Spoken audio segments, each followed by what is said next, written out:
जी पीडित मुलगी होती ती जेव्हा माझ्याकडे आली तिने जी स्टोरी सांगितली ना फार भयानक होती. त्यामुळे एवढा मी स्वतः त्रस्त झालो की एवढा अन्याय सहन कसा करताय.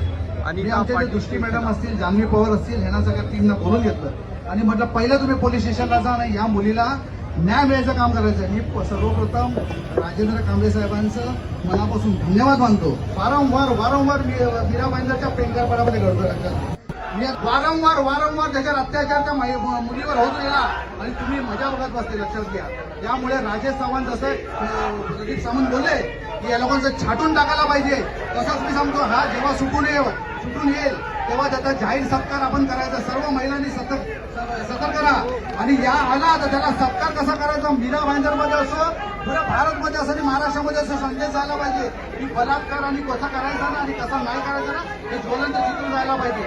या लोकांना लग्न अवस्थेमध्ये फिरवणं गरजेचं लक्षात. आणि दादा तुम्हाला लाज वाटायला पाहिजे की एवढे तुमची रेकॉर्डिंग फिरते. तुम्ही त्या ठिकाणी मध्ये कबूल करताय की या ठिकाणी माझ्या भावाने अत्याचार केलाय, तरी पण तुम्ही लपून ठेवलात. म्हणजे गुन्हेगार म्हणून तुमचं नाव व्हायला पाहिजे. असं मी राजेंद्र कांबळे साहेब या ठिकाणी असतील त्यांना मी सांगतो आरोपी म्हणून त्याचं नाव घ्या. या ठिकाणी जेव्हा महासभा होईल त्या ठिकाणी तिने पायरी चढू नये मीरा भाईंदरची. लक्षात घ्या. तिला त्या ठिकाणी राहायचा अधिकार नाहीये. लक्षात घ्या. तिच्या बोर्डावर पण काळा फासण्यात यावं. लक्षात घ्या. मीरा भाईंदरच्या शिडी चढू नये. आणि या नरेंद्र मेहताला सांगू इच्छितो की या मोर्चाने जर तुम्हाला भाषा समजत असेल तर तुमच्या भाजप कार्यालयामध्ये येऊन आणि आम्ही काय तिथे धिंगाणा करतो हे पण तुम्हाला लक्षात घ्या. आता फक्त मीराबाईंची स्थानिक जनता या ठिकाणी आली आहे. आम्ही कुठला कॉल दिलेला नाहीये. लक्षात घ्या. त्या छत्रपती शिवाजी महाराजांच्या धर्तीवर जर असं होत असेल तर तुमच्या भाजपच्या कार्यालयामध्ये आतमध्ये घुसून तुम्हाला ज्या विचारांचं काम पण आम्ही लोक सर्व करू. लक्षात घ्या. सुभाषचंद्र बोस मैदानीचे सगळे नगरसेवक आले. आता हे दिल्लीचे नगरसेवक गेले कुठे?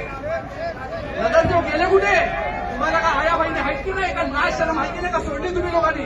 तुम्ही इथं राजीनामा घ्याल आणि असंच चालत राहील तर तुम्हाला लक्षात घ्या उद्या नेपाळ झाला ना तर पहिला टार्गेट तुम्ही होणार हे पण तुम्हाला मी आता सांगतो. लक्षात घ्या. तुम्हाला आणि आम्ही घेऊन ठेवलंय. मीरा भाईंदरच्या महिलांना मी सांगू इच्छितो ज्या दिवशी नेपाळसारखी परिस्थिती झाली तर पहिला ह्या लोकांना ठेचायला पाहिजे समाजासोबत. त्यामुळे महिला भाईंदरची नगरपालिकेची पायरी चढायला पाहिजे.